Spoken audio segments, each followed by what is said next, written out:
spouse, an ideal friend never exists. We should be behind you, in front of you, with you. General evaluator, fellow Toastmasters, my speaker for the day, and all the guests, and Toastmaster Vikram in particular. First impression, fleeting or lasting. Vikram delivered a project today called Fact-Finding Report, where he had to lay down facts and figures in front of us about a situation or an event or a problem based on which we could draw a conclusion as the audience, or we could come to a decision as the audience. Though it was a fact-finding report, an informational speech, I love the way Vikram connected with all of us. He used the power of questioning.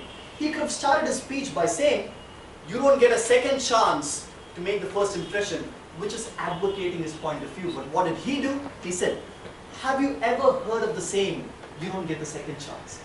Changing an advocacy into an inquiry connects with the audience, and Vikram's speech was laced with such questions till the very end.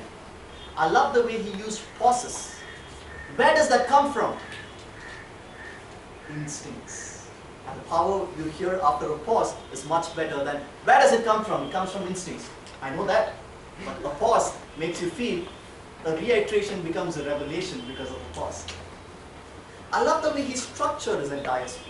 There was a lot of macro structuring. There was a problem, then he told about the importance of the problem, and then he gave us recommendations about making a first impression. That's a macro structuring. But there was also a lot of micro structuring. He said, there are 3 reasons why as a Toastmaster, first impression is very important for you. And he went on to list 1, 2, 3. So a combination of this macro and micro really makes the speech etched in the mind of the audience. I love the way he used the power of 3 triads. He said, yours, mine, and the truth.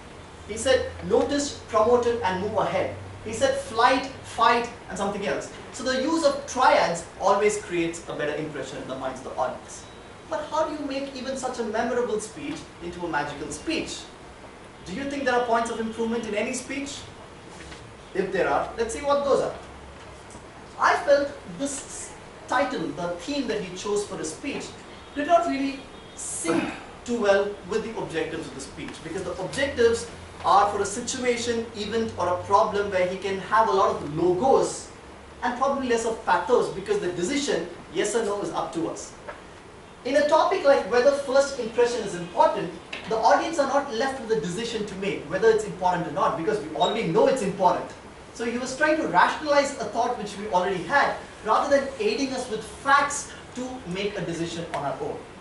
Coming to the question and answer session, there were 3 questions, but I heard Vikram say 5 times, as I mentioned earlier, as I mentioned earlier. The audience clearly did not remember or recollect what you mentioned, and probably that's why they're asking you again. So never say as I mentioned earlier when you're answering questions and answers. That's quite provocative to the audience.